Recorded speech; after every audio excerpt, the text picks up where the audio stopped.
But let's get started. Devansh, over to you for the introductory bit. Thank you, sir. Good afternoon to all panelists and participants. Thank you all for joining us this Friday afternoon for this panel discussion on blockchain and cryptocurrencies. I shall begin with briefly introducing all the panelists. We are joined here today by Professor Andrew Godwin, Associate Professor at the Melbourne Law School, Australia, and Professor Tatiana Kutz, also from Melbourne Law School. We are also joined by Mr. Anuj Ranjan, currently serving as General Manager at the Reserve Bank of India, and Mr. Mukul Sharma, the Joint Director Economics at the Competition Commission of India.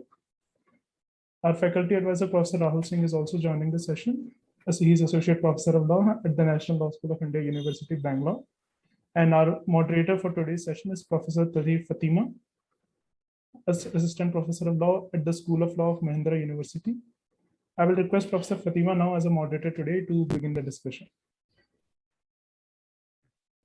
Hello, everyone. Welcome to the Asia Pacific online panel discussion on blockchain and cryptocurrencies. Thank you for joining us today. So this panel today convenes regulatory agency officials and academics to discuss the regulatory challenges pertaining to cryptocurrencies and blockchain and the scope of cross-border coordination in their regulation.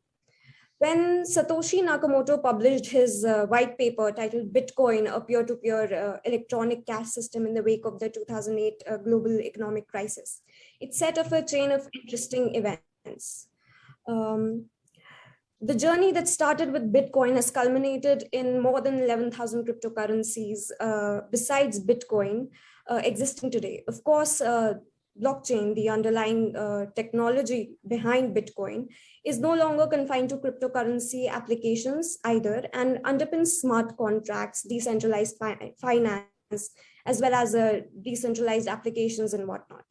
So cryptocurrencies, and more importantly, the blockchain technology behind them, has somehow managed to cut away the trusted intermediary like a central bank that we traditionally rely on to maintain records, and reposes the task of ledger keeping in a community of network participants who somehow manage to coordinate by means of consensus mechanisms such as proof of work, proof of stake, and whatnot, to validate transactions and data within a blockchain, which lends the database its accuracy and integrity. Now, there seems to be significant apprehension surrounding cryptocurrencies.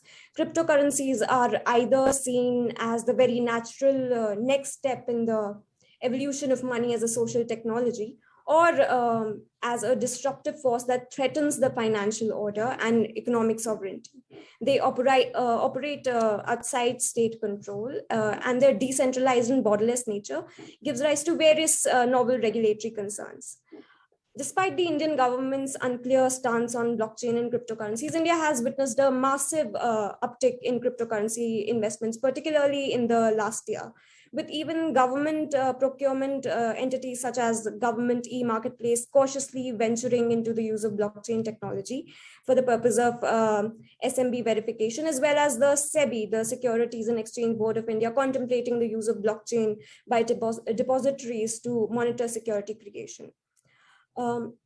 So before jumping on this largely unregulated blockchain bandwagon, we figured the time was ripe for us to discuss the regulatory implications of this new technology.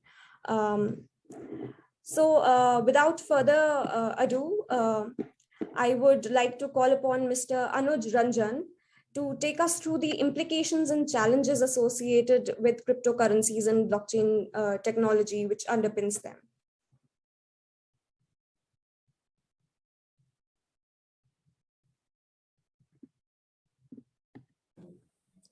Thank you, Tathir.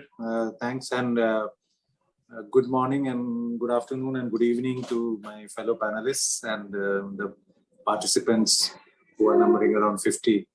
So, as Tathir has already kind of laid a foundation on what we are going to discuss for the next hour or so, from the central bank of the country, that is India, I would like to place before all of you that what are the concerns, what cryptocurrency is and why the concerns are there. So typically I would say what cryptocurrencies are, what they are not, and then how to deal with them. So as a regulator or as a central bank, always we have to grapple with questions around regulation. And as you were mentioning, Tatir, about unregulated. So because there are questions which need to be answered, we are grappling, government is grappling, and around regulation of cryptocurrencies. And before we consider various approaches to regulation, the regulation could be restrictive. There are countries where it is restrictive. Some countries it is more by analogy, that is by comparing, and somewhere it is like bespoke model. So, but we first need to identify cryptocurrencies as a specific financial instrument. It needs to be first ascertained as to whether cryptocurrencies are currency, or they are an asset, or they are commodity. Once the fundamental features of a financial instrument is identified, the associated risks and the benefits can be ascertained, and then only the question of regulation can be tackled. So whether they are currency, whether they are an asset, whether they are a commodity, first we need to understand, and then only we can get into a larger picture where we are talking about regulation. So to us in the Central Bank of India, we believe, and for reasons which have been articulated very often by the governor and the deputy governors of the Reserve Bank of India, that cryptocurrencies are not a currency. Because every modern currency needs to be issued by the government or the central bank. It has to be guaranteed by the central bank, central government. So there is no issuer of cryptocurrencies, not even a private issuer. Forget about a sovereign issuer, because they are mined, they are not issued. So cryptocurrencies are not currency. I'll come to the narrative which is being put in the market, how to so that the currency word can be used and people start believing it is a currency. But we are very clear that it is not a currency. They are not a financial asset.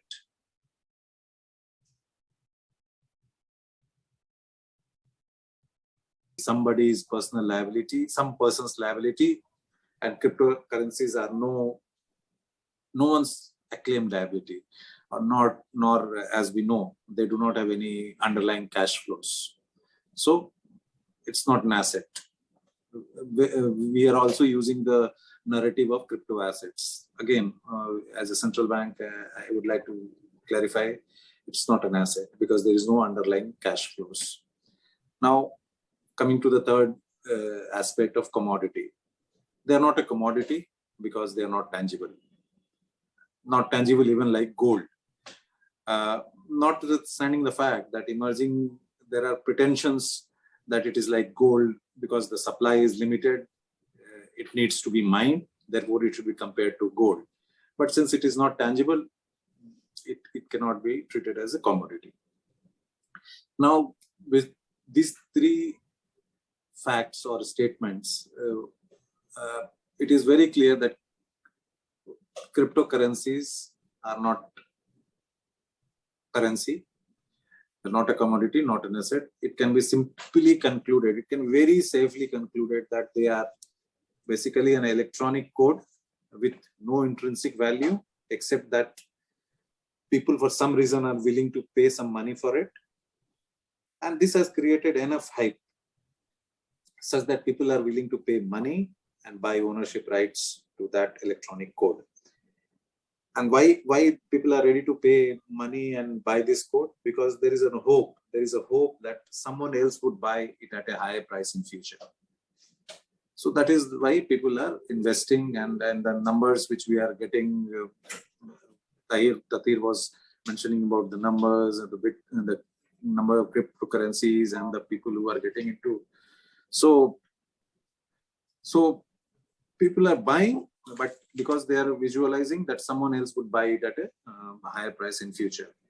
So what started as a medium of exchange, it was basically an exchange P2P, person-to-person transaction, now has an appeal basically as a store of value. Now people have started holding it.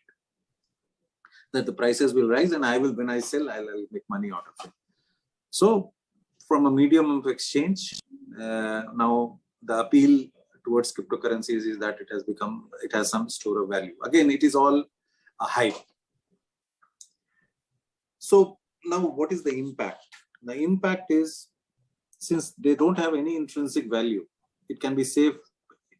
So their valuation exhibits extremely high volatility. We have seen the volatility in the market. What was in January this year, what happened in May, and again today, yesterday evening, it again crossed 50,000 for Bitcoin I'm talking about. So because the markets are driven by speculation, there is a huge volatility. And what happens when the volatility is there, what happens? It draws gullible investors because they think it will give them exponential returns. Ultimately, it will lead them to unanticipated losses, and when the downturn comes. And that is why Reserve Bank of India has been issuing kind of advisories right from 2013 onwards, not today or not yesterday or not even 1 year back. From December of 2013, 5-6 advisories have been issued in 17, 18.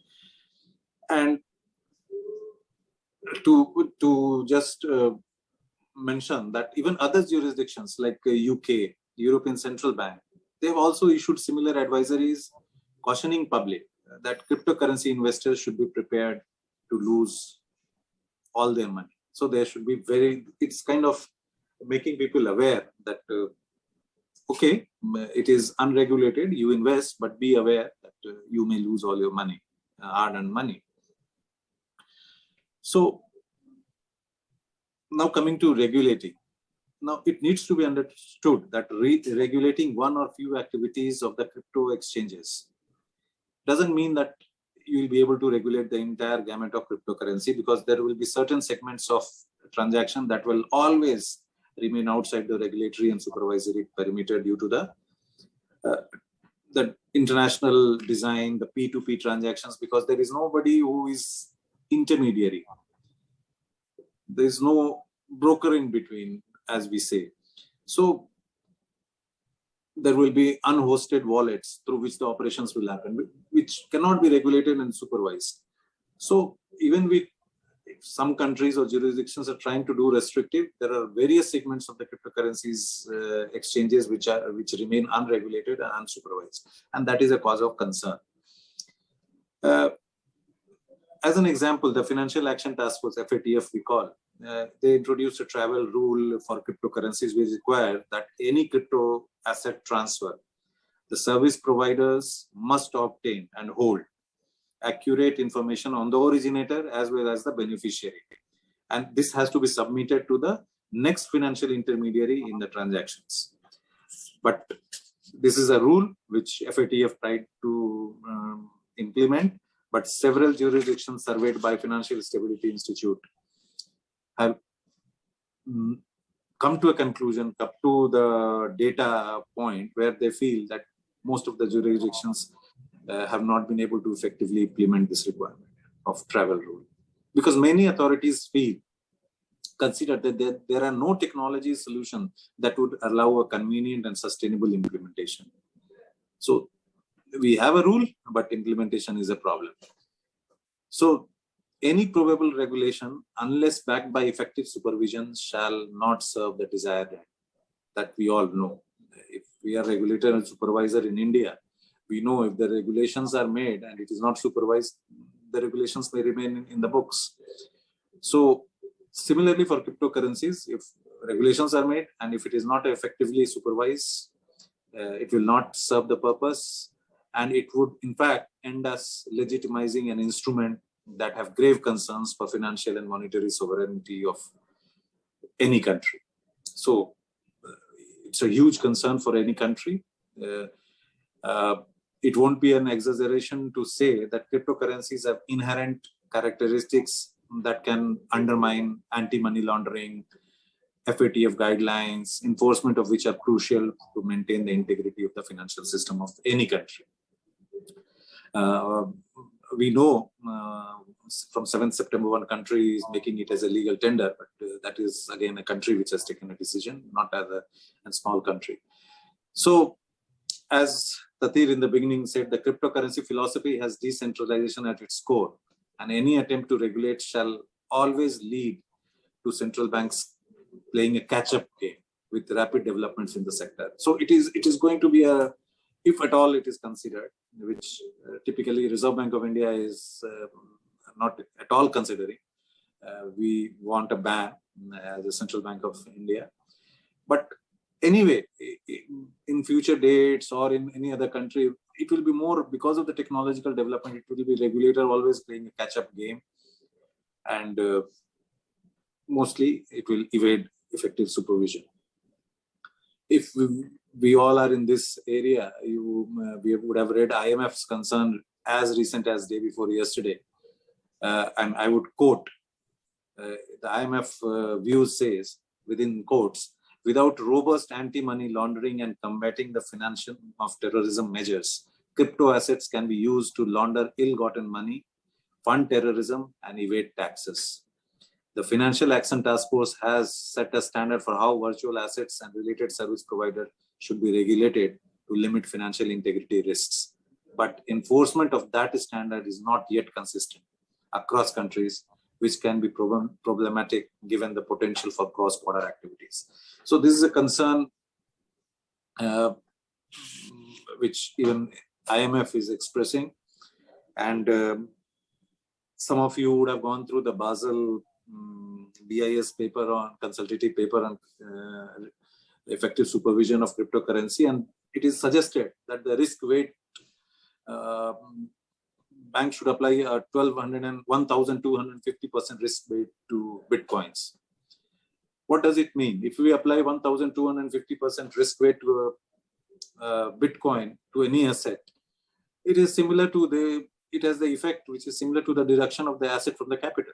Because ultimately, if it is $100 Bitcoin exposure, it would give rise to risk-weighted assets of $1,250, which will multiply by the minimum capital in China, which is 8. In India, it is 9. Even let us take 8. You have to set aside $100. So basically, for holding $100, you have to set aside $100.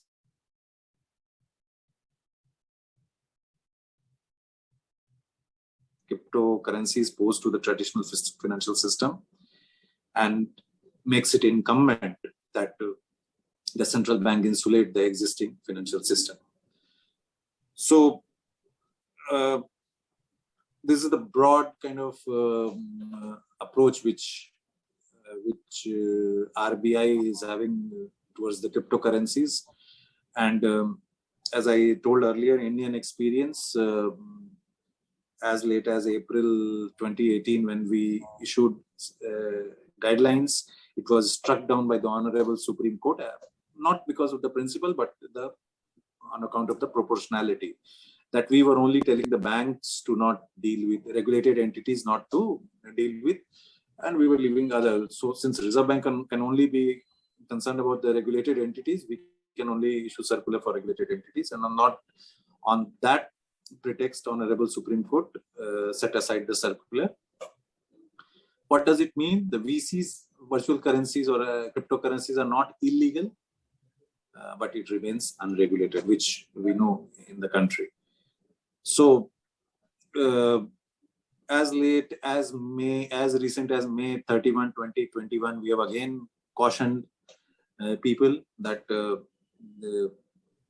dealing in cryptocurrencies, you have to be careful about the AML, KYC, and the PMLA guidelines, so that so that transactions which are genuine and which are good for the economy do take place. So it is like regulation by analogy, that is making existing regulatory guidelines applicable to dealing in cryptocurrencies. So we are, as of now, it is regulation by analogy, and most of us will be aware that government is working towards coming out with a bill on this. We expect that this happens sooner or later. Now, coming to the blockchain, generally there is always a thought process that cryptocurrency and blockchain are like they're intertwined. It's not so. Blockchain is the underlying technology on which cryptocurrencies work. So far as the benefits of blockchain, I was reading Paul Krugman's article. This has been the air for last 12, 13 years, but if it is still not taken off, there must be concerns. And we all know the environment concerns, the limitations which Bitcoin has. But then, as a technology, as Central Bank of India, we do not have any concern on the technology part, underlying technology of cryptocurrency. In fact, under our regulatory sandbox experiment, even some of the entities who are experimenting with blockchain technology as the underlying technology, we are allowing them to go ahead and do the testing so that the benefits can be used for cheaper, efficient, and better monitorable in what it is basically on the cross-border payments, that is the sandbox cohort. So if we get a cheaper and efficient and better monitored inward remittances infrastructure, so be it. So as I said, blockchain technology per se, there are no reservations on technology, but we know there are concerns on the technology, and the industry will have to take the lead to generate the use cases, and it will be incumbent upon us to align our regulatory and supervisory policies accordingly, depending on how the technology supports the system. So, in one sentence, if I have to say that the advantages of the underlying technology, including the potential for cheaper and more inclusive financial services, it cannot be overlooked. We are very, very aware that yes, advantages are there and it has to be taken care of. However, the government and the stakeholders need to step up, provide these services and leverage new digital forms of money, while the concern is to preserve stability, bring efficiency, bring equality, and environmental sustainability is another major concern. We know a huge consumption of power which mining of these currencies take. So we need to take a holistic view and then move forward. So as an opening remark on crypto and blockchain, I thought I'd bring to the fore my views like this. Thank you very much. Thank you, Mr. Anuj, for your interesting insights. I'll now move to Professor Andrew Godwin. What does he have to add to this, particularly with respect to Australia's regulatory stance on cryptocurrencies and blockchain? Thank you. And let me just start by thanking all of you for the invitation to join the panel to discuss this very interesting topic, one on which, of course, everyone's trying to come to terms with the issues around the world, and Australia is no different. So what I'd like to do, if I may, is just share some slides and just walk you through some of the issues from my perspective. Here we go. Can you all see the slides? Yes. Very good. So let me just skip through the first slide there. By way of preliminary comments, I'd like to add a few points to Mr. Ranjan's helpful introduction about what cryptocurrencies are and some of the concerns that arise from a regulatory perspective. One of the key issues, of course, is how does one categorize cryptocurrencies? It's very difficult to regulate something if fundamentally you don't know what it is or how it operates or how it works. The main focus of my work in the area of cryptocurrencies has been on regulation. In other words, how should we regulate cryptocurrencies and financial products and transactions that are linked to cryptocurrencies? So what I'd like to do, if I may, is share 4 slides and speak briefly about the challenges that regulation has confronted in regulating this new area. One of the biggest challenges, I think, relates to the terminology that's used to describe cryptocurrencies and how to translate the terminology, particularly the technology-related aspects, into regulatory language. And Mr. Ranjan touched on this in his overview, namely, how do we describe this phenomenon that we refer to as cryptocurrencies? And in confronting the challenges in this regard, we've seen the emergence of a plethora of terms, many of which are used synonymously or interchangeably. For example, the terms virtual currencies and digital currencies are often used to describe cryptocurrencies. We also see reference to distributed ledger technology, or DLT, and blockchain. And once again, these terms are often used interchangeably. But there are some key differences between the two. In particular, it's important to recognize that blockchain technology is a type of DLT. In other words, not every form of DLT utilizes blockchain technology. We've also seen the emergence of initial coin offerings, or ICOs, as a means of creating cryptocurrencies and raising finance. And this has created its own regulatory challenges as well. So let me just share with you some definitions of the terminology or the concepts that we have to confront in this area. The first of which is virtual currency, and this is a definition that was produced by the Financial Action Task Force back in 2014. And I think it represents a good starting point for an understanding of the concepts. So at its basic level, a virtual currency is a digital representation of value. Now, except where digital currencies are issued by a sovereign state, and I'll talk about sovereign digital currencies later on during the panel discussion, virtual currencies do not have legal tender status. In other words, they're not what we refer to as fiat currencies, currencies that are guaranteed by sovereign nations or central banks. In addition, and subject to the exception that I just mentioned, virtual currencies are not e-money either, e-money being a digital representation of fiat currency. So we therefore need to be careful about the terminology that we use to describe cryptocurrencies.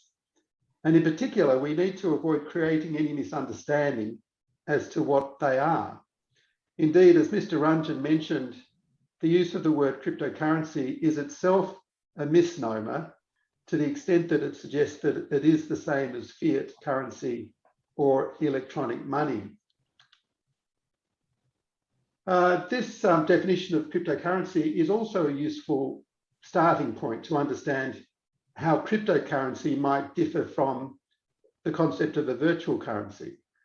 In effect, the concept of a cryptocurrency takes the concept of a virtual or digital currency and adds a further dimension, namely cryptography. And just to put it briefly, cryptography is about the use of technology to achieve secure communications through a process of encryption and decryption. So what this definition here tells us is that cryptocurrencies are math-based. What that means is that they're based on an algorithm, a set of rules or protocols that enables computers to process data.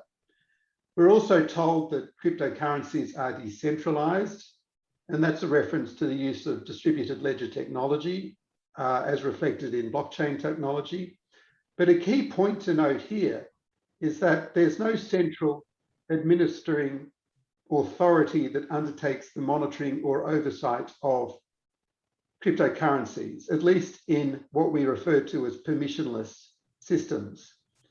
And that creates challenges, as Mr. Ranjan said, it creates challenges because we struggle to identify the object of regulation, who should be regulated, and therefore who is liable if something goes wrong. And we're also told, and this is very interesting, that safety is ensured by a network of mutually distrustful parties. In other words, the parties transact with each other without the need to rely on trust. And to a large extent, what DLT and blockchain technology does or attempts to do is to replace human trust with computational or algorithm-based trust. Finally, I think it's important to discuss cryptocurrencies alongside initial coin offerings or ICOs, because as I mentioned, ICOs can be used both as a means of creating cryptocurrencies and also as a means of raising finance. And often the finance that is raised takes the form of cryptocurrencies. In other words, cryptocurrencies are used to subscribe for the coins or tokens that are issued as part of the ICOs. Now, I've put up on the slide here a definition of initial coin offerings based on regulatory documents from Gibraltar. And I'll talk later about Gibraltar in terms of how it's decided to regulate the technology. But different terminology is employed in relation to ICOs. Often they're divided into two categories. You've got ICOs that issue tokens, often referred to as utility tokens. These confer the right to access products or services on a preferential basis once the products or services become available. And in that way, the tokens represent prepayment or advance payment for goods or services. Now, some tokens in this category do function as virtual currencies. In other words, they act as a medium of exchange and they can be electronically traded and used to pay for the relevant goods and services. The other category is referred to as the issue of coins, which generally represent some form of entitlement or right to assets. For example, it might involve an entitlement to share in the profits of a business.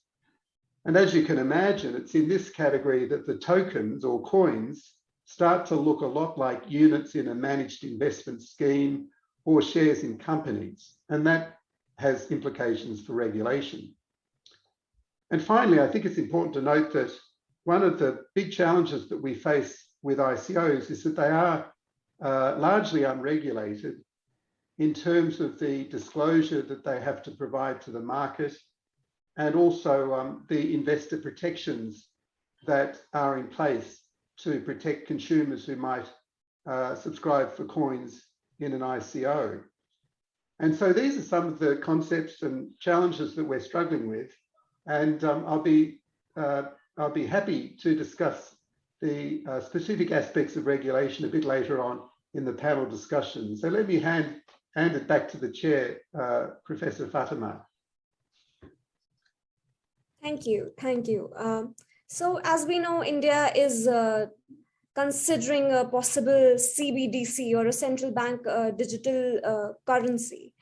I'd probably invite Professor Andrew to discuss sovereign digital currencies first, and then perhaps defer to Mr. Ranjan to discuss why there is a possible need for CBDC in India or a sovereign digital currency in India. Sure. Well, let me once again share the my slides with you. And what I'll do is just provide a perspective on sovereign digital currencies, at least as we're considering this development in Australia. So we have at present a committee that's looking into how Australia can maintain its position as a financial centre and enhance its status as a financial centre.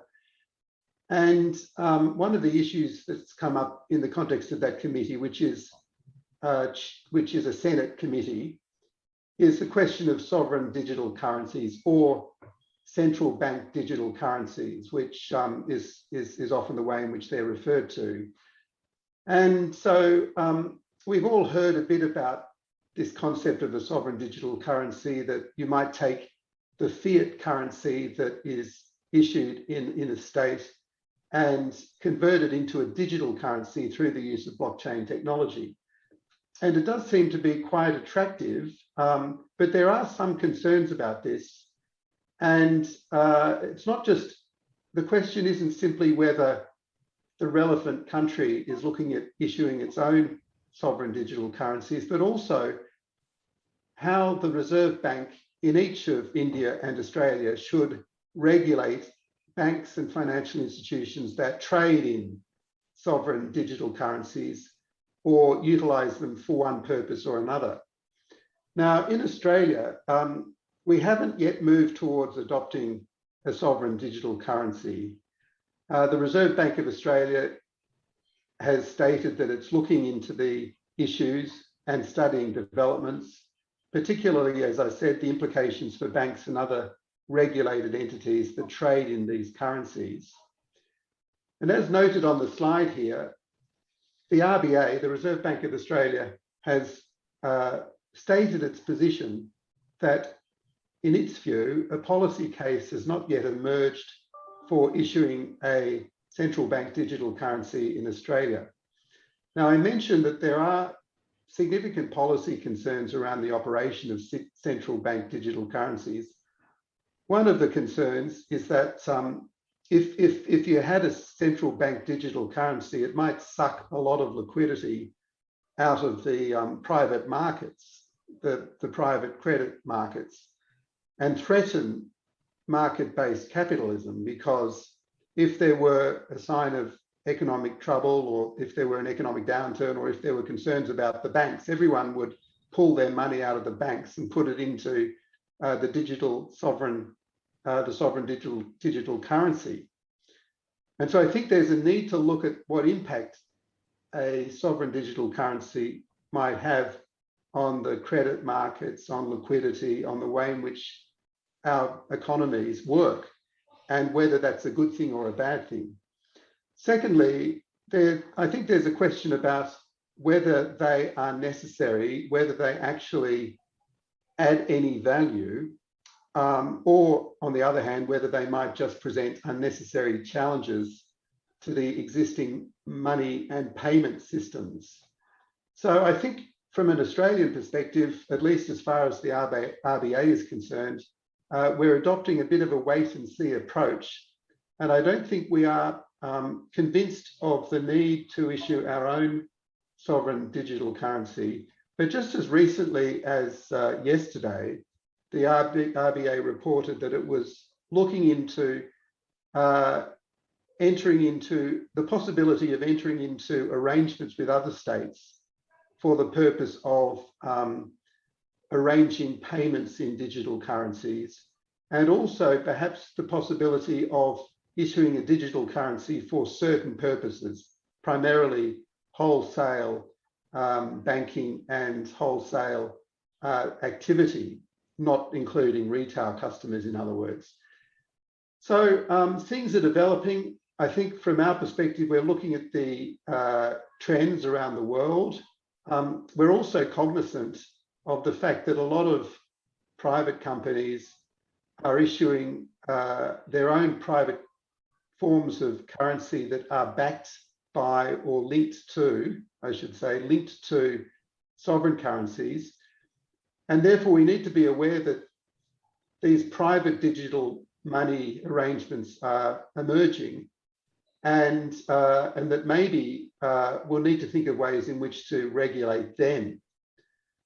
So that's the summary of the position from an Australian perspective. I'd be very interested to hear what the Reserve Bank of India thinks about these developments, and whether the RBI might be thinking of issuing its own sovereign digital currency. Thank you.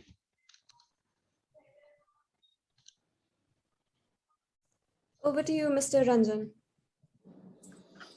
Yeah, so it was very nice to hear the Australian perspective on CBDC. On Indian perspective, I must tell you that We are thinking of doing a pilot, maybe in another 6 months. Definitely, we should be having a decision on whether we are going to do on a wholesale or a retail. That again, a lot of internal discussions are on. We are also talking to the stakeholders. The whole idea why we want to go ahead and try and experiment is because of the significant benefits which are associated. You all must be aware, India is one of the leaders in its payment and settlement arena. The UPI is like has taken off amazingly well. So despite that, if we are going to do we are going ahead with CBDC, is some more benefits such as the reduced dependency on cash, because we have huge volume of cash in circulation. Then there is higher seigniorage income which will come, because digital is always going to be cheaper than what we spend on printing currency and the face value, the vis-a-vis the face value. And definitely, since the vast geographical area where people in nook and corner of the country get access to it, so the lower transaction cost will also be a factor for the people to get into the CBDC. And since it will be a central bank guaranteed, the settlement risk will be less. So with this in mind,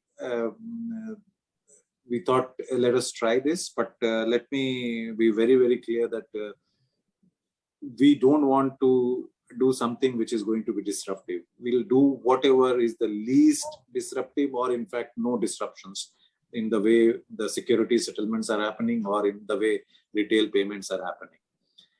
So we are grappling with the design, the architecture, that whether it has to be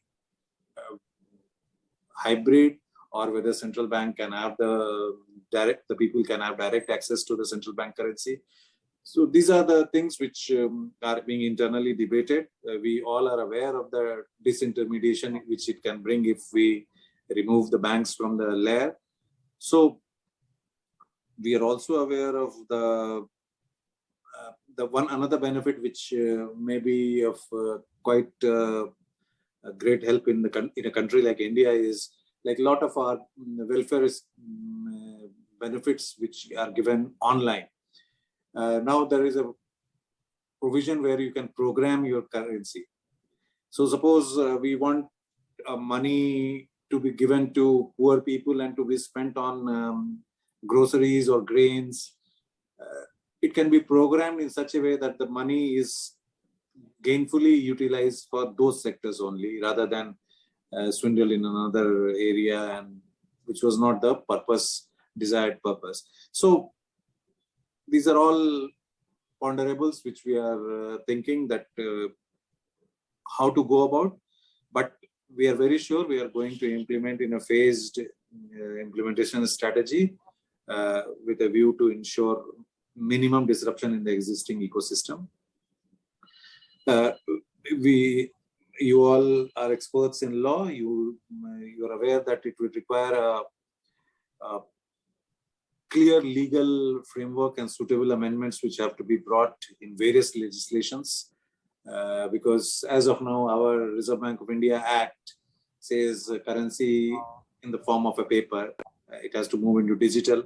So all those amendments, exchange, the notes which get soiled, here there won't be any soiling and all. So all those amendments, whether it is a Coinage Act or whether it is a Reserve Bank of India Act, so all those legislative frameworks have to be reworked and aligned to match the requirements of the digital currency.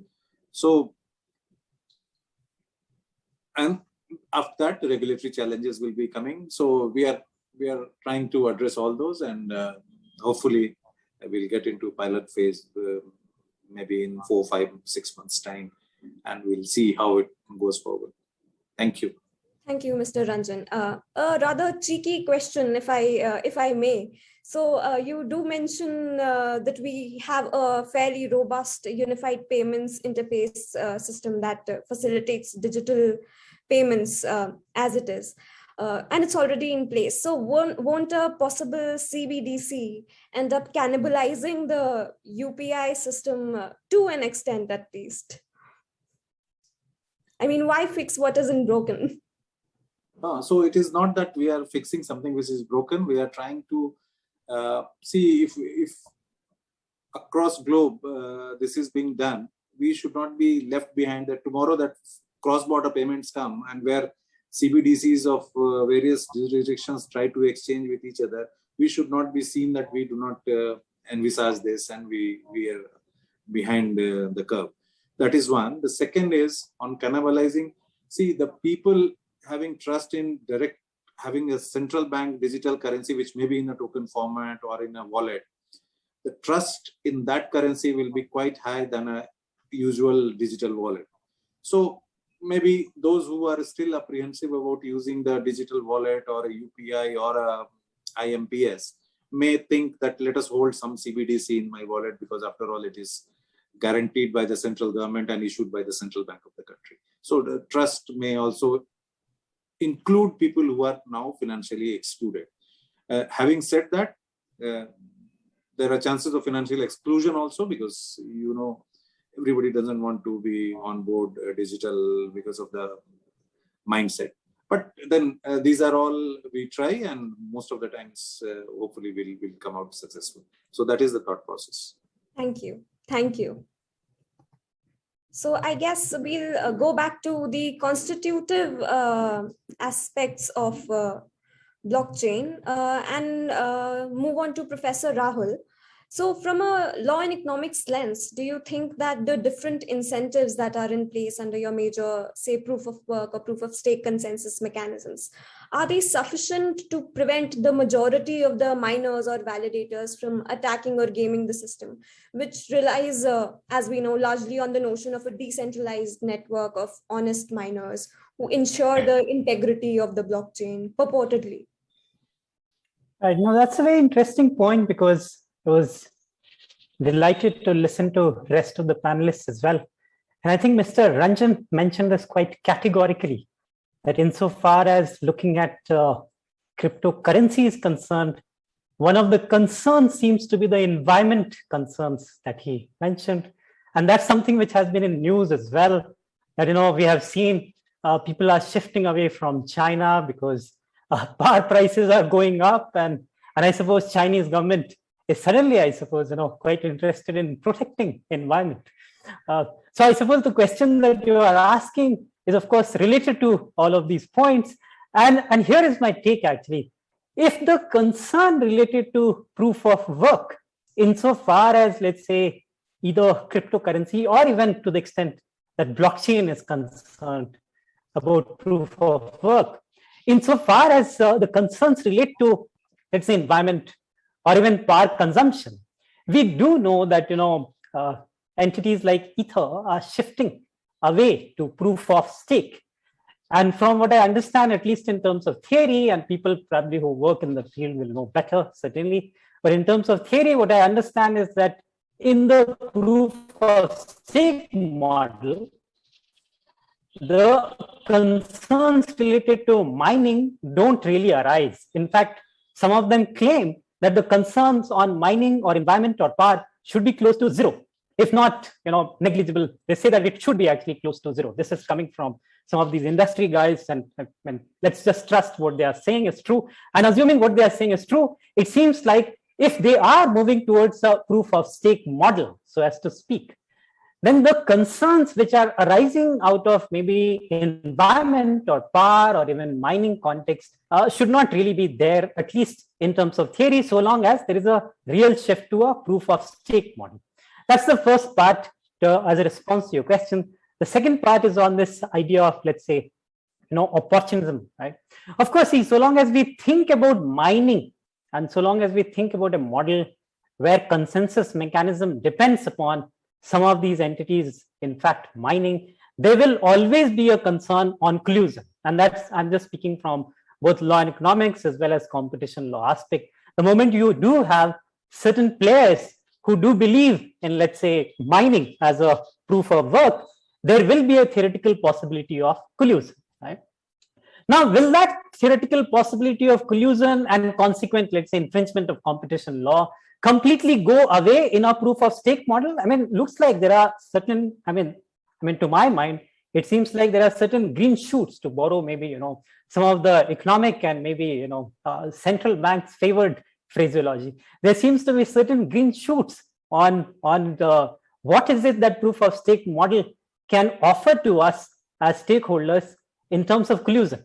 Because it looks like, at least in the context of, let's say, Ether and all, that the moment we shift to a proof of stake model, and Andrew did touch upon this idea of decentralization, DLT as a technology, and I listened to him with a lot of interest. One of the points that he highlighted and emphasized was in this idea of decentralization. Plus, he also, of course, raised the question related to, you know, maybe an optimal Goldilocks formula about distrust.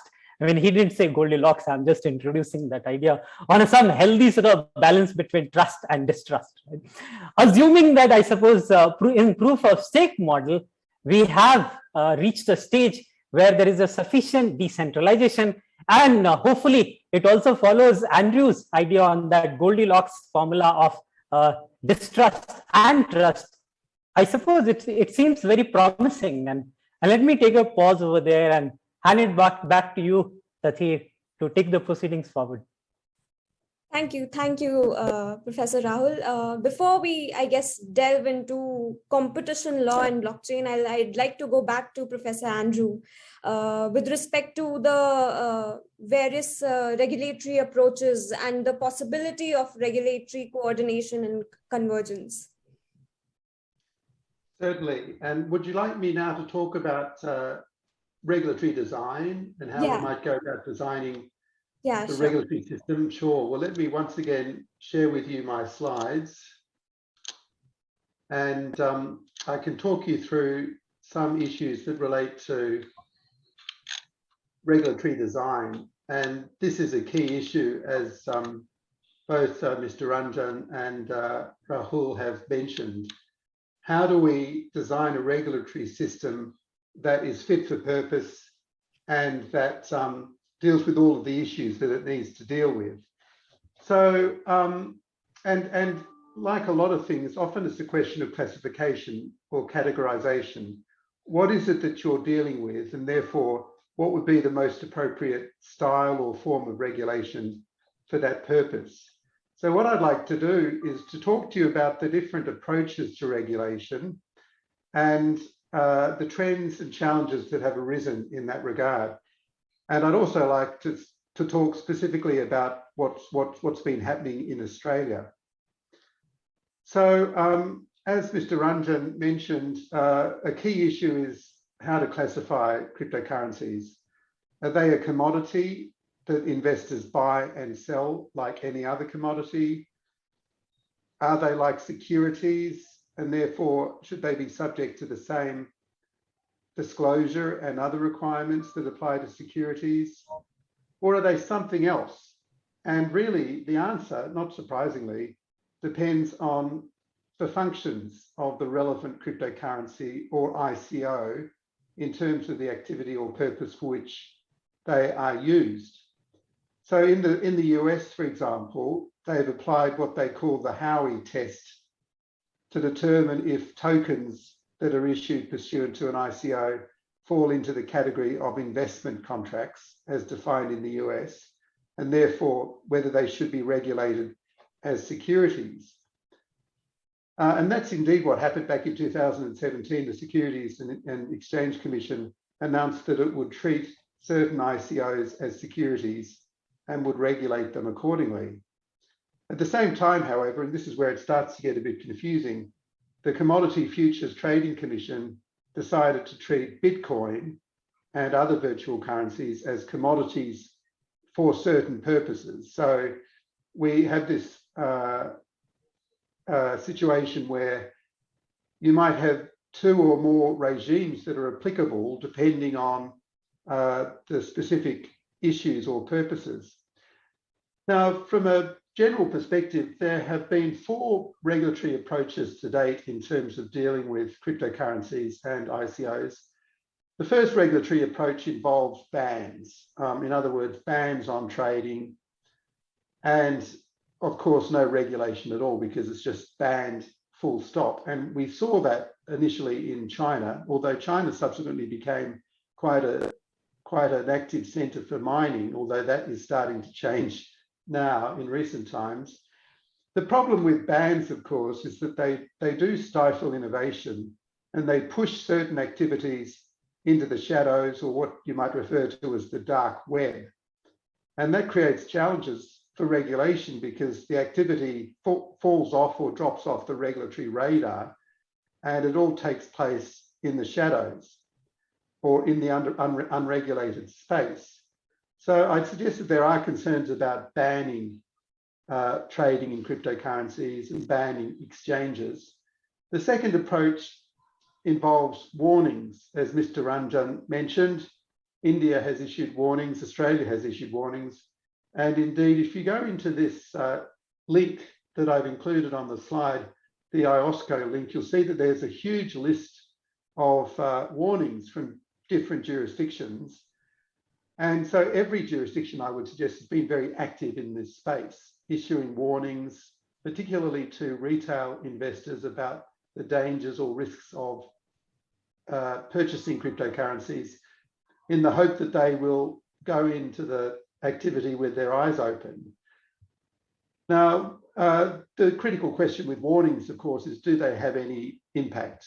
Do they actually achieve the purpose for which they were issued? And I think there's a big question mark over that, of course, just as there is about the issue of disclosure generally. The third approach is what I would call regulation by analogy. And that's, it appears, what's happening in India and Australia. In other words, cryptocurrencies and ICOs are regulated by reference to the closest equivalent or analog. So, for example, if they operate like securities, then they should be regulated as though they were securities.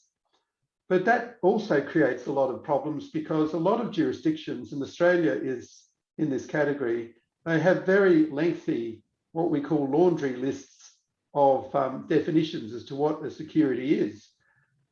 And the problem with that is that it's easy for certain players to game the system and avoid regulation by designing products and transactions that don't fall exactly within the legislative or statutory definitions. And so that creates implications or challenges for regulation.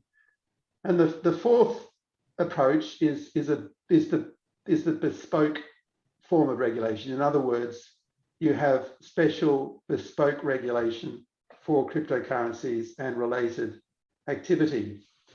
Now, let me just outline what's been happening in Australia to date. We've adopted a combination of warnings and regulation by analogy, similar, I expect, to what's been happening in India.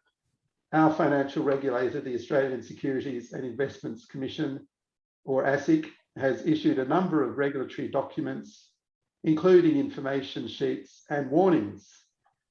And these all make it clear that if the ICO constitutes a financial product, then it will attract the consumer protections that are applicable to financial products and the prohibitions against, for example, misleading or deceptive conduct. For those ICOs or cryptocurrencies that are not treated as a financial product, you need to fall back on the general law, and that might revolve around, for example, prohibitions on misleading or deceptive conduct. But you need to look at the general law, consumer law included, to work out how to regulate or how regulators might take action if the wrong thing happens. And that can create challenges because there are so many gaps, if you like, in the general law. And finally, ASIC has included a number of information sheets and warnings on its financial education website, which is called Money Smart. And so those are the issues that we've seen in Australia. We've also seen developments in terms of anti-money laundering. AUSTRAC is the Australian Transaction Reports and Analysis Centre, and it's the agency that's responsible for monitoring financial transactions and administering the anti-money laundering regime in Australia. Now, as in other jurisdictions, I expect India falls into this category, Australia has taken steps to minimise the risks from an anti-money laundering perspective. And the concern here is that, as I think Mr. Ranjan mentioned, virtual currencies might be exploited by criminals, terrorist financiers and other parties, sanctions evaders, for example, to engage in nefarious activity beyond the reach of regulation. And in April 2018, digital currency exchange providers became subject to a requirement under the legislation in Australia to register with AUSTRAC and to comply with the anti-money laundering and counter-terrorism financing requirements, and also the reporting requirements. And that followed developments in the EU, where it was agreed that providers of exchange services, custodian wallet providers as well, must comply with the AML anti-money laundering requirements. And it's interesting, if you look at the definition of a digital currency in the AML legislation in Australia, it mirrors the definition of a virtual currency that I showed you before, the definition by the Financial Action Task Force. So let me just spend a bit more time talking about what's happening in Australia. I mentioned that we have a Senate committee that's looking into these issues, including fintech or financial technology. It's called the Bragg Committee after the chair, Senator Bragg.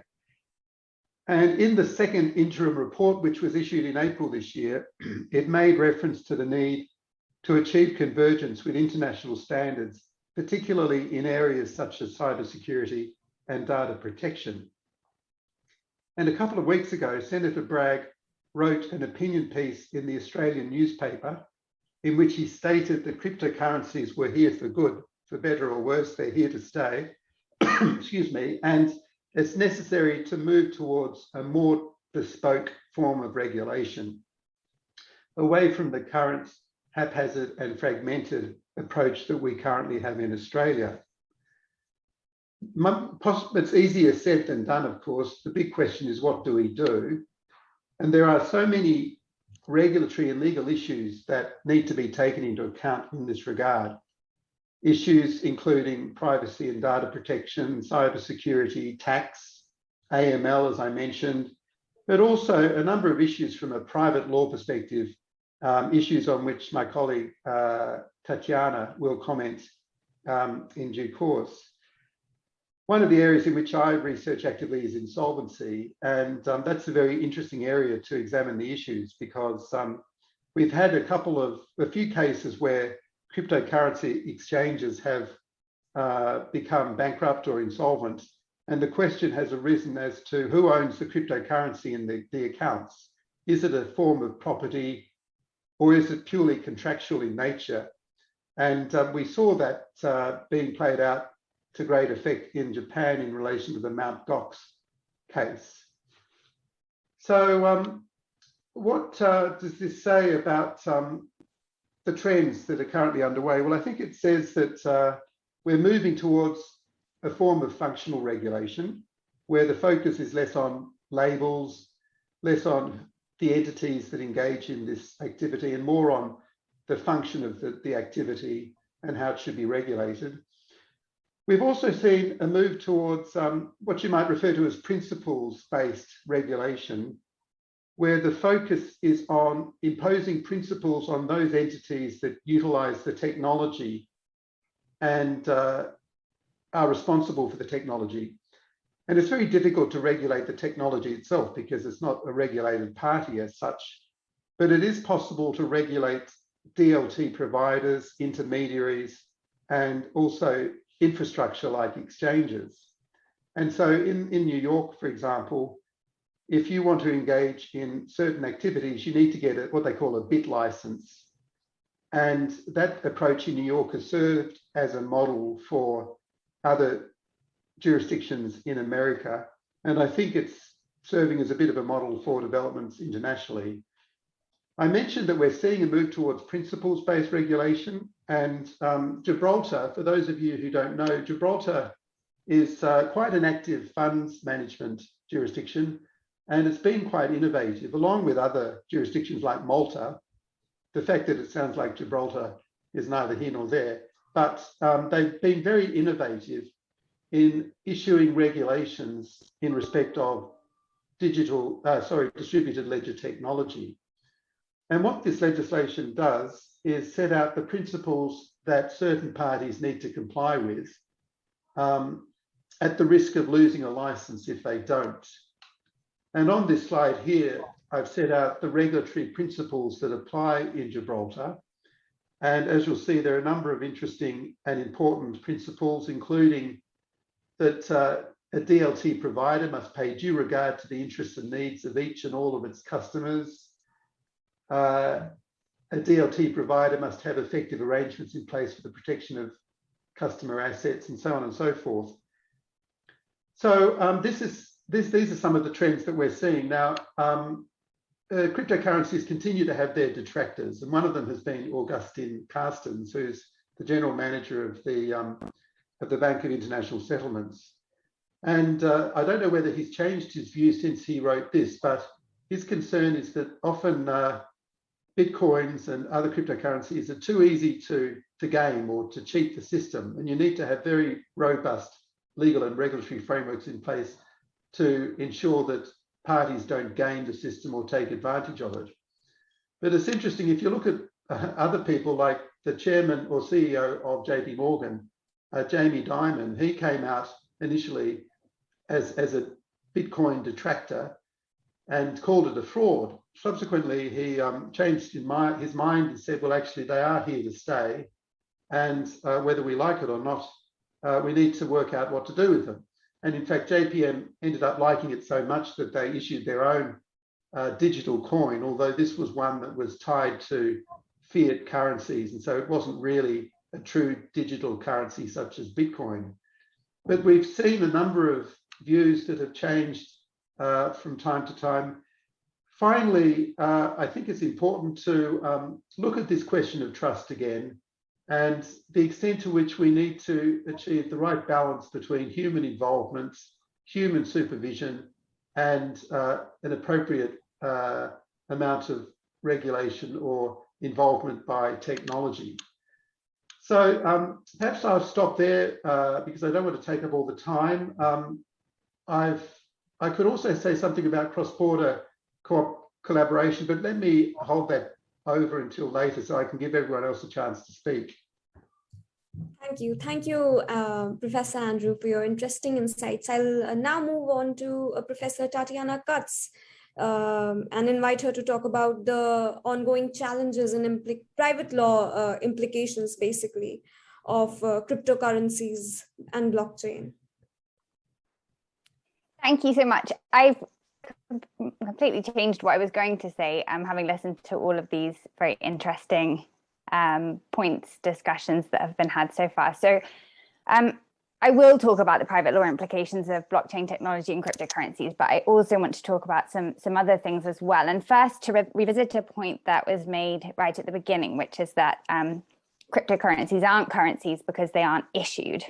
Well, I think all of this depends on how we're using terms, and this is something that Andrew has pointed out, that often these terms become very powerful, right? They're associated with particular ideas, and those ideas are ones that may or may not be shared. Now, cryptocurrencies well, money, let's start with money, right? So money, we know, is a form of negotiable credit. We can have private monies that circulate within a particular community, something that's accepted in satisfaction of debts within that community. And there are lots and lots of examples of private monies of this sort. Historically, one was the écu de marque, denominating the debts of European merchants in the 16th century. So that's an example of a private money, right? Now, we might define a currency as whatever money is used across the breadth of a particular state. And I think that's a fairly ordinary use of the term currency. And I think that's the one that's been used here today. And that will probably be the money that's issued by a particular state. And that's where this idea of issuing comes in. But we shouldn't think that that means that a cryptocurrency can't be money. It can, if and only if it is in fact negotiable debt or purchasing power within a community, whether that's a private community or a community that's defined in some other way, whether that's geographic or something else. And is it? Well, something like Bitcoin manifestly isn't. It's a speculative asset. That's the way in which it's ordinarily used, and that's the trajectory that a lot of these cryptocurrencies have taken. So I guess the point really is just to be very clear about the way in which we're using terms when we're talking about things like money and currency, and the purpose for which we're using those terms. So we might use the term currency when we're thinking about things like what we want to accept as legal tender, what the ramifications are in terms of taxation, regulation, and things like that. So uses of the term in economic theory, perhaps even in legal theory, can vary quite a lot. Second, I wanted to raise and think about this question about proof of stake, which imagines, or perhaps assumes and imagines is probably fairer, that we should want an open ledger model, right? A network that people can join and leave at will, rather than a network that limits who can join. Proof of stake certainly helps with the environmental concerns, but it raises again the specter of what sort of network design we ought to think desirable. And that's the question I want to think about. Now, I was going to talk about questions concerning ownership, and I know Andrew kindly said that I would, but I'm going to park that for the minute, and I will revisit it in questions if people are interested. Because I want to think first about a second set of questions concerning smart contracts or contracts formed using blockchains, because I think this connects closely to these questions about governance design and what type of networks we want to have support and really be current within particular communities. So first up, the distinction between permission ledgers and open ledgers, which has already been talked about today. Permission ledgers are ledgers with a small number of identified actors, and we are very familiar with these and have been for a number of decades. And that's what we're in fact usually talking about in the context of blockchain technology when we're thinking about applications such as banking. The term is really being used to describe the ability to create a chronological record of transactions, what we term timestamping, when those transactions refer to one another in a way that makes it very difficult to tamper with the historical record of transactions. And then to make sure everyone agrees on the same history of transactions, which is what's called state replication, or producing a fault-tolerant system. So a system where everybody can agree that a particular state of the network is the correct state of the network. So timestamping, here's a history of transactions, very difficult to interfere with. And then state replication is, can we all agree that that history of transactions now and going forwards is the one that we accept as, say, the truth of the network? Both of those things are really useful. They have been very useful and used for a very long time, but often it's quite difficult to persuade actors to adopt the same system. So we're using and hearing the term blockchain a lot because it's helping people to produce systems which bring these ideas together. Those ideas and solutions have been around for a long time, but actually getting people to use them is another matter. And that's where blockchain, the term blockchain, comes in. It's got absolutely nothing, well, not nothing, but very little to do with the sort of incentivized consensus and proof of stake that you have in Bitcoin. So the proof of stake model is saying, well, if network actors can join and leave a network at will, that's going to create a huge problem for getting everyone to come to agree about a particular state of the network at any given moment in time, what I've called state replication.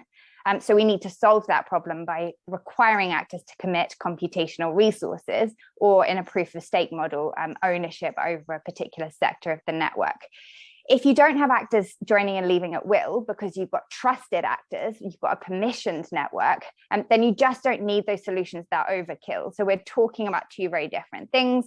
Permission networks, where you know who is acting within the network, you specified certain parameters, and that's what we're going to be talking about when we're thinking about things like finance or land registry, asset management, those sorts of things. And then open ledgers, which are sort of more worrying thing that we've been talking about a little bit today.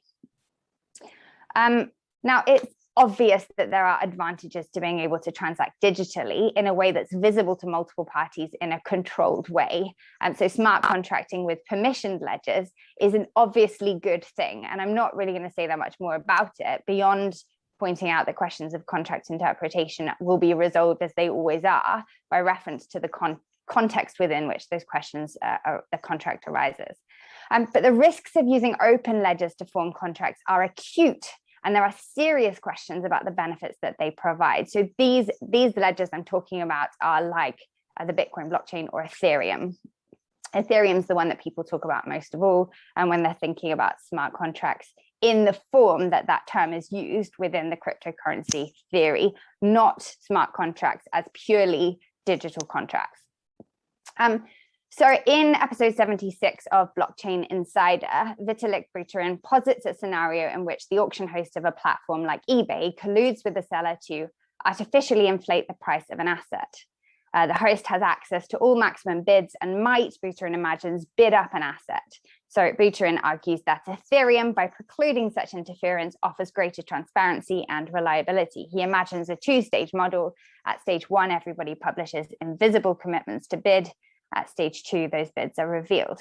Now, here we might ask, does that risk of collusion really exist, right? By and large, the answer to that question will be no, because the reputational costs of mismanagement are far too high. And this is more obviously true wherever there exists a strong supportive system of regulatory oversight, which we've been hearing something about. And those reputational costs are worth something, particularly to the user. If something goes wrong with a contract, perhaps the seller of a car on eBay tries to defraud me of my money, the platform is going to step in with a remedy. So eBay has a motor vehicle policy to that effect. So there are serious questions about whether, from a remedial perspective, it is desirable to try and cut out the middleman. Moreover, the goal of so-called smart contracting, when that term refers to open ledgers, is to make contracts very difficult for anyone to interfere with. And that's the difference between positive and negative automation. So if positive automation is simply when humans trigger some sort of activity, but then no longer interfere with it beyond that point, negative automation is where you cannot interfere with that activity. So not just that it doesn't need human involvement, you cannot have human involvement. And this is where the vending machine analogy comes in. So a vending machine provides snacks for you, you put your money into the machine and it hopefully provides the snack in return. The idea is that that's done in a way that cannot, no outside actor can stop that from happening. So we're trying to replicate that in the digital world. And my question here is that really what we want for contracts? Do we want contracts that go on in ways that nobody can stop, nobody can interfere with? It's hugely problematic for vulnerable actors. It's fine for people who are powerful and for whom the risks are not high, but it's very difficult for those who are liable to be, say, defrauded or persuaded in some way to enter into a transaction that they might subsequently come to regret.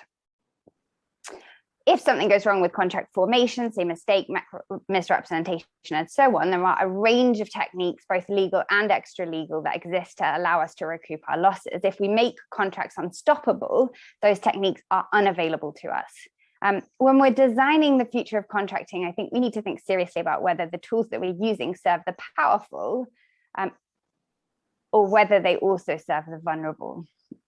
And finally, this is bringing us back to this question of proof of stake.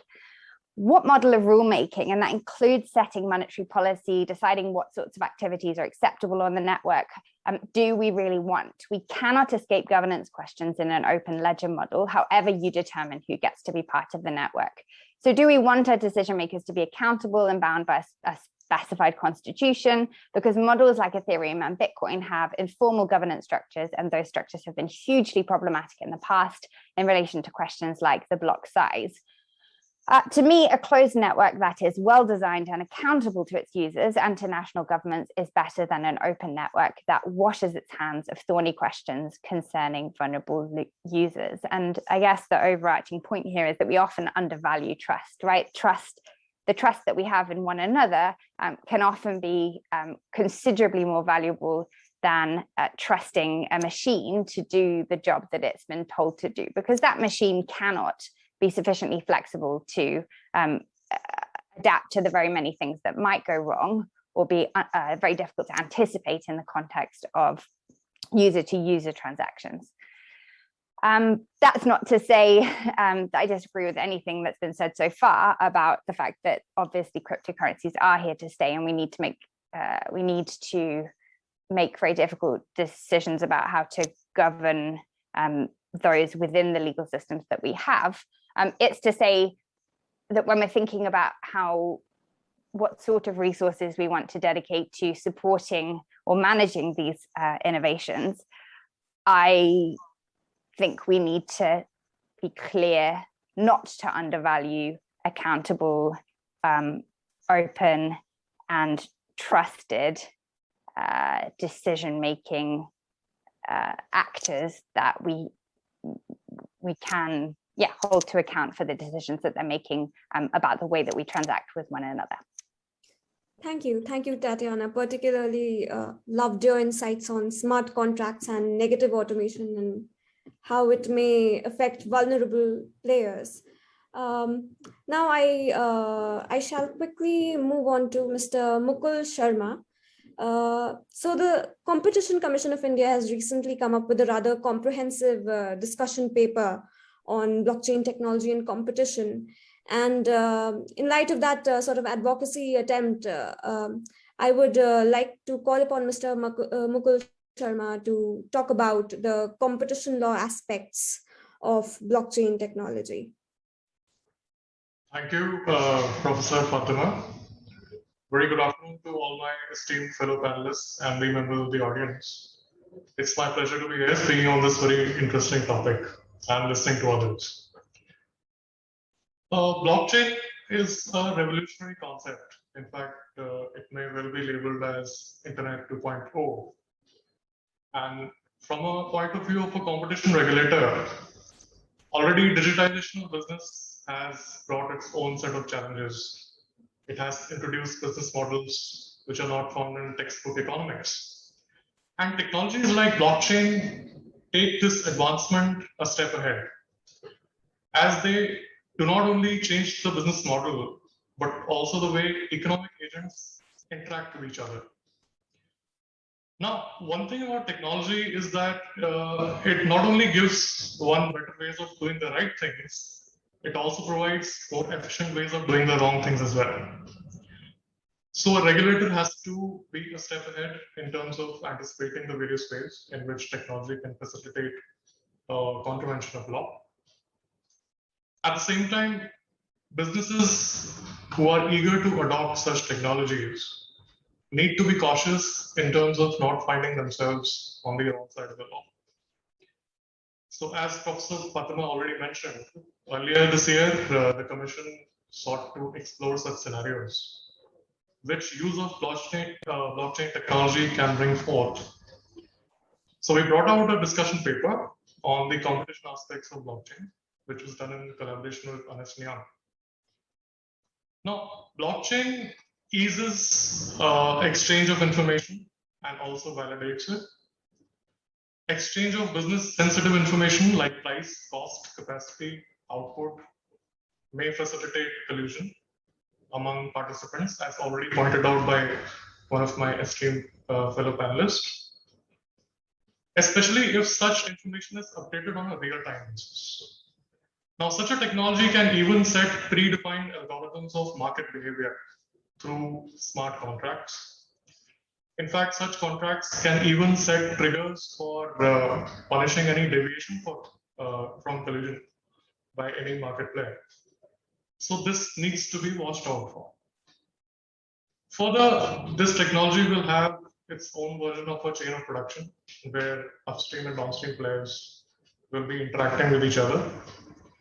And here, possibilities of any potential vertical agreements being potentially anti-competitive in nature and implication, these possibilities will always exist. Again, market structures so created may end up giving an entity dominant market power, which may be potentially abused. This may fall foul of the provisions under Section 4 under Competition Act.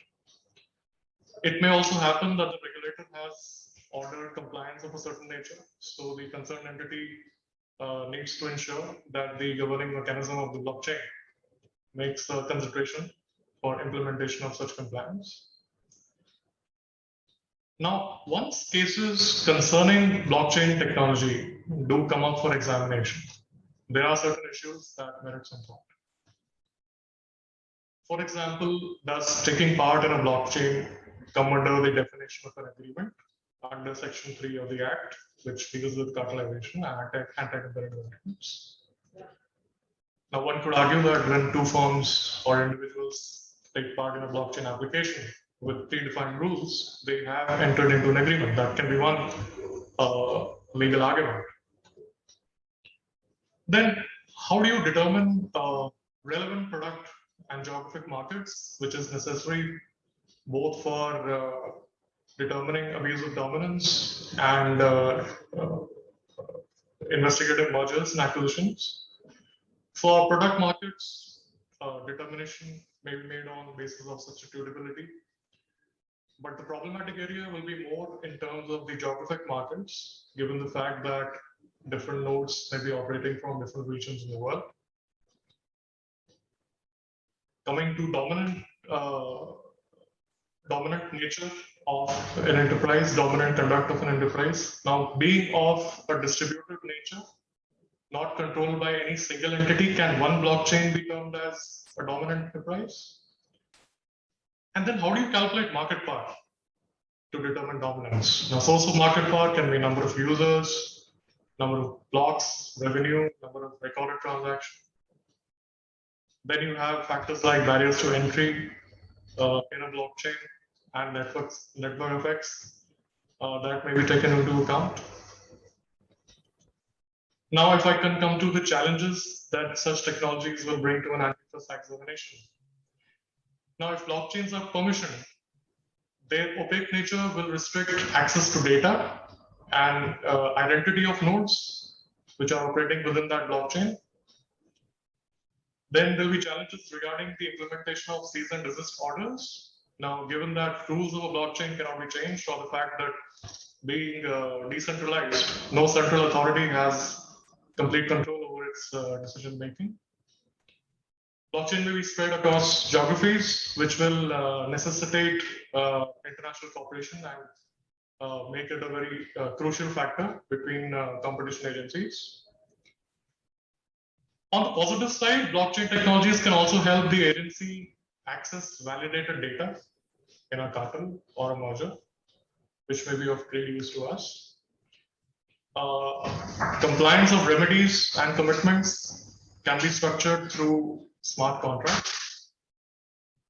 Leniency applicants can provide information in a more structured manner through blockchain. They may be a part of an existing blockchain, which might be doing collusion, and that information then can be provided by a leniency applicant in a very structured manner to us.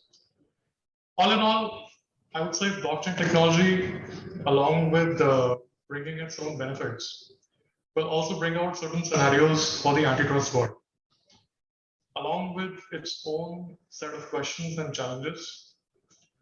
There are no straightforward answers to these questions, at least at the moment. Specific answers will depend on the facts and circumstances of each case. For business enterprises, and that is the reason why we brought out this discussion paper, not only for our own benefit in terms of understanding this technology and the future scenarios better, but also for the business enterprises. We thought that it's important that they make sure that the adoption of these technologies in their business processes is done in a competition compliant manner. So they're aware of the way the adoption of these technologies is, it may be competition compliant or not, and they can tune their business processes and the adoption of technologies therein to be in competition compliant. So that was my observation on this topic. Thank you, Mr. Mukul Sharma. Interesting point on blockchain not being either pro or anti-competitive. I mean, it depends on the way we look at it, really. Thank you so much. Now I'll go back to Professor Andrew and ask him to sort of conclude the discussion by talking about possibilities of regulatory convergence and cooperation. Thank you. I think competition law is one of those areas in which it would be good to strengthen cross-border collaboration. And so I was interested to hear the comments from Mr. Sharma about some of the issues that arise in connection with blockchain and the technology. And I've had a look at the very helpful discussion paper that was issued by the Competition Commission of India. It's a very thorough and comprehensive paper and looks at a number of issues that arise in the area of competition law. And I would share the concerns that Mr. Sharma mentioned about the extent to which technology and the realities might favour the big players, the large companies, and in particular the need to maintain innovation and competition in the market. Mr. Sharma mentioned market dominance and the extent to which that's an issue, but we certainly don't want to end up in a position where the global financial system is managed or dominated by a handful of huge technology companies. So perhaps in terms of regulatory coordination and cooperation, particularly on a cross-border basis, I'll once again share my slides and just pull up the slide that has a few points about cross-border regulatory cooperation. As I said, I think in the area of fintech, financial technology, in the area of innovation and also competition law, there's a need to encourage and strengthen cross-border regulatory cooperation. And increasingly, and it's been interesting to note over the past few years, there's been a huge increase in cross-border regulatory cooperation arrangements and agreements entered into in respect of innovation, financial technology or fintech, and other areas of innovation. And that includes, of course, aspects of anti-money laundering, particularly with the payment systems, the global payment systems, and the extent to which amounts of funds are being transferred from one jurisdiction to another in circumstances where the funds are being laundered or they might relate to the proceeds of crime. So we're seeing a lot of activity, at least in Australia, in these areas. And indeed, the primary purpose of many of these arrangements or agreements is to provide a framework for cooperation. And in the case of fintech, an opportunity for one state to refer participants to other states and to support trials in areas of innovation, new products, and the use of technology to propel and promote innovation. And there was a mention before about the sandbox that India has. Australia also has a sandbox. And we've seen quite a bit of cross-border regulatory cooperation in relation to sandboxes, in particular, referring parties in one jurisdiction to the regulators in another jurisdiction to take advantage of the sandbox or innovation hubs that exist in the other jurisdiction. Now, some agreements, interestingly, just provide a framework for information sharing and don't involve active referrals or cooperation on specific parties or entities. And so Australia's entered into cooperation agreements in both forms, ones that involve referrals and ones that simply involve information sharing. In some cases, the agreements emphasize the importance of information sharing in respect of regulatory technology or RegTech. So we're starting to see the regulators sharing information with each other about how they are utilising regulation, whether it be blockchain or, regulate how they are utilizing technology, blockchain or other technology for the purposes of supervision and regulation. So we've seen terms like soup tech, reg tech emerge, and that's an important area for regulators, the use of technology for their own supervisory and other purposes. We've also started to see, I think, moves towards convergence in these areas. And I think competition law is a good example of international convergence, at least in relation to principles, if not in relation to the specific rules. But there has been quite a bit of divergence in areas, particularly such as ICOs and peer-to-peer lending. And inevitably, of course, we see the extent to which states and jurisdictions have their own ways of doing things. And importantly, the need to take into account the local legal system, and in particular, as it relates to private law transactions and private law issues. So I think we're starting to see a lot of movement. It's very early to tell whether these arrangements have been effective.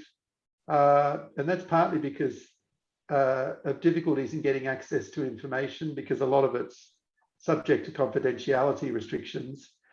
But I think in general, I'd have to say the trend is positive, that we're seeing increased cooperation between jurisdictions.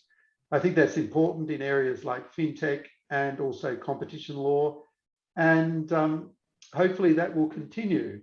But if we had a dream of achieving true convergence in these areas, I think that's still a long way off. But hopefully we'll see convergence in respect of principles and outcomes, even if not in respect of the specific rules themselves. So that's all I have to say in relation to this area. Thank you, Professor Fatima. Thank you, Andrew. Now I would like to call upon the audience to raise any questions that they may have.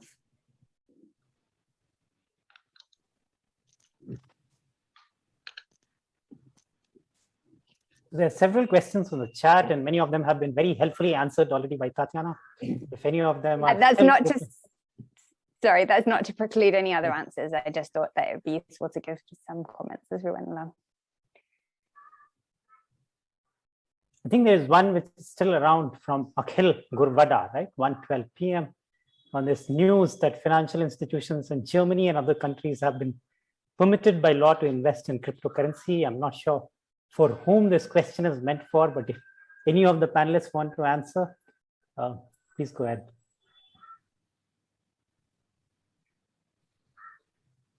One comment that I'd make is that it's very difficult to prohibit financial institutions and other entities from investing in these assets, if they are assets or products or arrangements, because increasingly we're seeing a lot of activity moving into the technology space. And just as we saw, I think there's a bit of an analog, if you like, in derivatives, and that the attempts initially to ban derivatives and subsequently the attempt to regulate derivatives. Derivatives can be used for risk management, hedging, and also speculative purposes. And so the critical question really is, how is the technology being used, and is it being regulated in the right way? And as I mentioned before, I think it's important to ensure that to the extent possible, activity in this area is on the regulatory radar, because if it's off the radar, it's very difficult to regulate. And so I would suggest that permitting institutions to acquire crypto assets generally is not a bad thing. But once again, we go back to the point that Mr. Ranjan made at the beginning in terms of how you treat these things for capital adequacy purposes, and whether regulation gets in the way in that regard and makes it difficult for institutions to satisfy their regulatory capital requirements because of the restrictions that might be imposed. And so the question, once again, is how do we achieve the right balance? And it starts very much with terminology. I think the point that Tatiana made, that we need to achieve some consensus in relation to the terminology that we use, because that affects the understanding that we have in relation to these assets and these activities. And I think that's an area in which it would be good to achieve international convergence in terms of taxonomy, terminology, and our understanding of these things, and therefore how we might attempt to regulate them.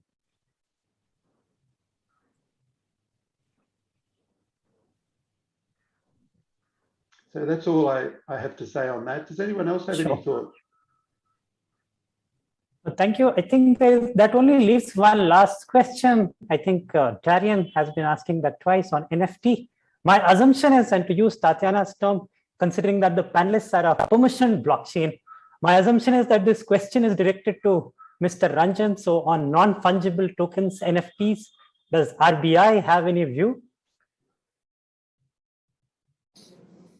No, see, as of now, we are not at all thinking about how to handle, because as I told you, we are not at all convinced about cryptocurrencies being, even though, as Professor Andrew said, that even banning is not going to help, because there will be people who will be investing. But in that context, I would like to draw the attention that something which is there in the air for last 12, 13 years, and it has not got the confidence and the trust.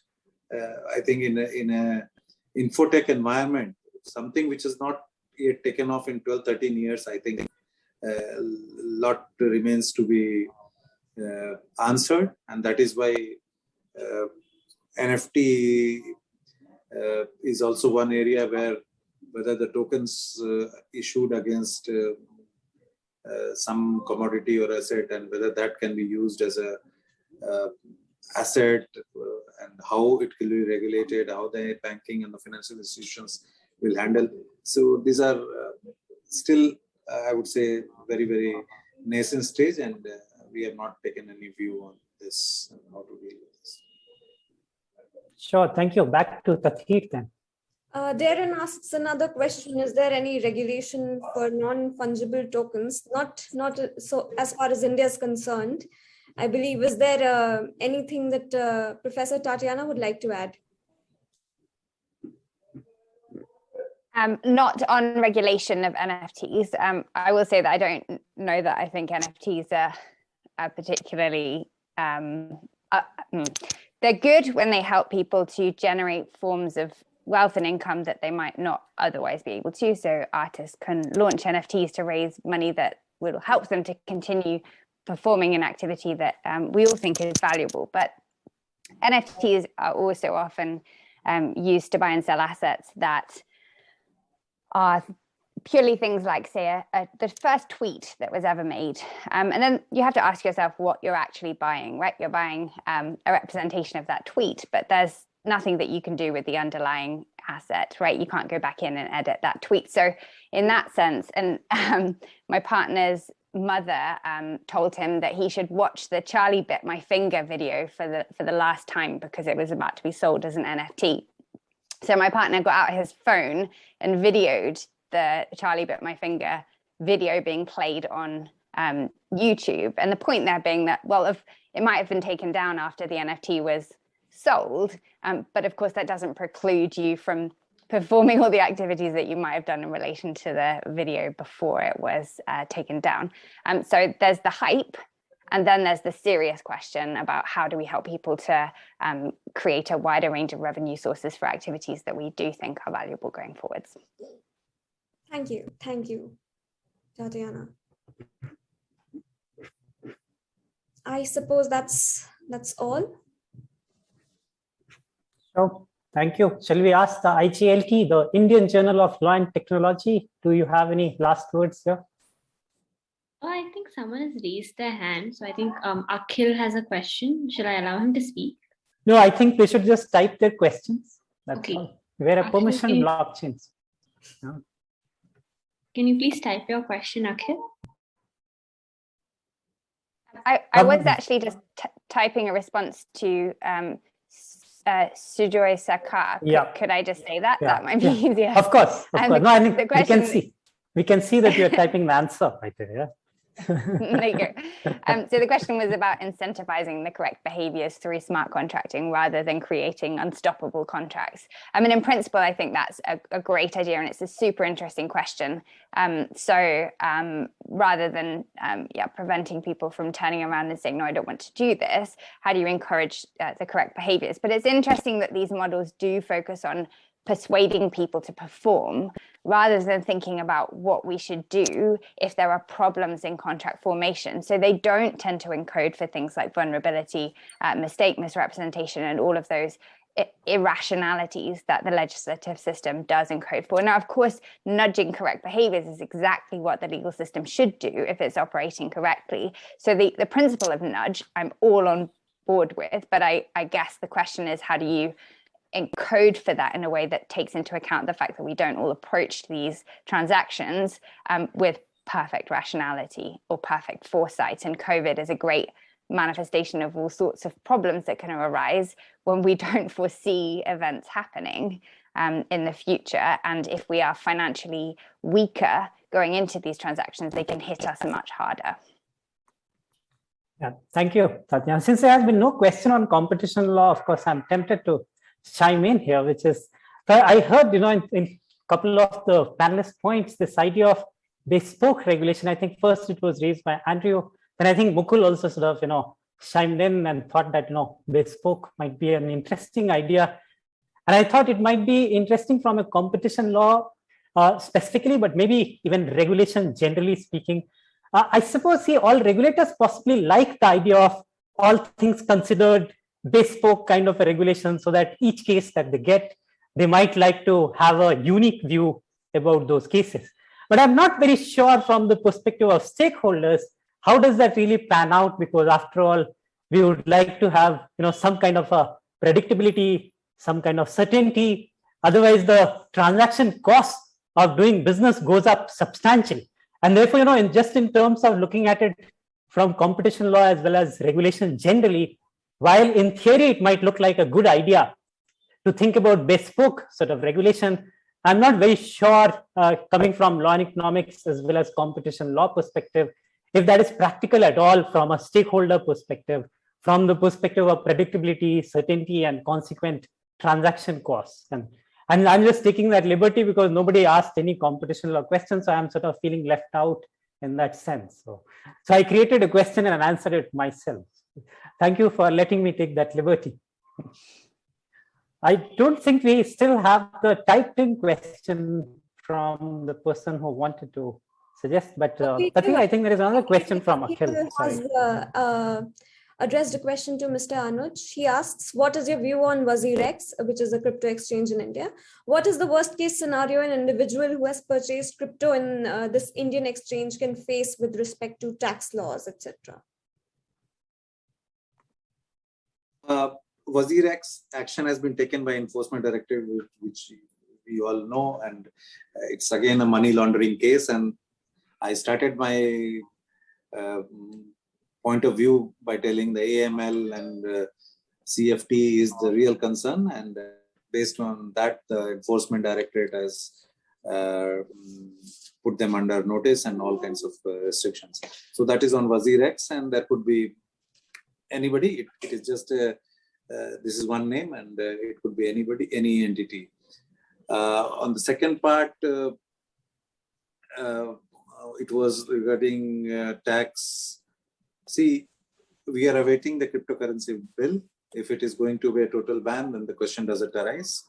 It will only be, as Professor Andrew said, it will continue in shadow, which no jurisdiction or no country would like that to happen. But then there is a probability that when you ban, things do happen in shadow. If it is partial, there would be some tax implications, and you must be aware that in balance sheets of the companies who are dealing with cryptos, they have to specifically mention that what is the size of the asset. So tax laws will again depend on what law on cryptocurrency is framed, and then accordingly the capital gains or whatever will be definitely put into place. So we are awaiting a final the bill passed by the government, and based on that, the fallouts and the follow-ups on that will definitely happen. Thank you, Mr. Anuj. I would like to thank the audience as well as the panelists for being here today with us and for sharing their valuable insights. Thank you. Thank you very much, Tatif, for keeping us disciplined. Thank you. Thank you. Thank you so much. Thank you, everyone. Thank you. Bye-bye. Thank you. On behalf of IJLT, I'd like to thank all the speakers for their very valuable initiatives and to Professor Fatima for moderating the discussion. I'd also like to thank the participants for sending in their questions and listening throughout. Thank you so much. I think we all had a great time and learned a lot. Thank you. Thank you, Lakshmi.